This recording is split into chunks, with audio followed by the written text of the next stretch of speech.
Namaskar friends, welcome back to Mohanjanix. I hope all of you are safe and healthy and your study is also going well. So without any delay, पढ़ाई शुरू करते हैं. In this lecture, we will study about concept of orthogonality. What is orthogonality and how it is applied in signal and system. So two signals x1t and x2t are said to be orthogonal if integration of the signal x1t into x2t is equal to 0. And what will be the limits? If these two signals or either of these signals are non-periodic, then our integration limit will be from minus infinity to plus infinity. And if both will be periodic, then just this integration limits changes to time period. What is this T naught? This T naught is fundamental time period.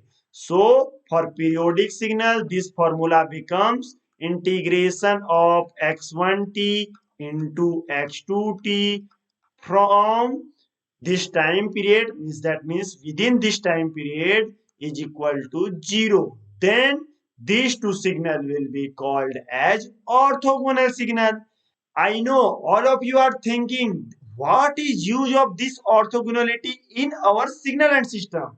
We can use this orthogonality concept for calculation of energy and power of any signal. So how can we apply? So remember that if x1t and x2t are orthogonal and zt is equal to x1t plus minus x2t, if this will be the condition, then power of zt will be this pz, means power of zt, means this signal zt is x1t plus minus x2t will be power of x1t plus power of x2t. This px1 means power of this x1t and px2 means power of this x2t. So you don't have to confuse if the signal have plus or minus. You always have to make summation of both the signal power. So what will be the energy? Energy is also same as power. Energy of zt is equal to E of x1, that is energy of x1t, plus E of x2t, that is energy of x2t. So this equation will apply when x1t and x2t are power signal. Otherwise, that is, if both are energy signal, then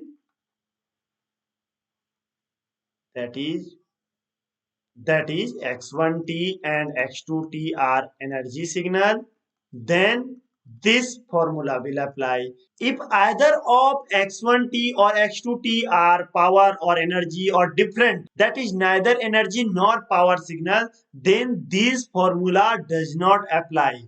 So we will apply this concept to calculate power of these all signals. So I will explain how we can get solution in only one step.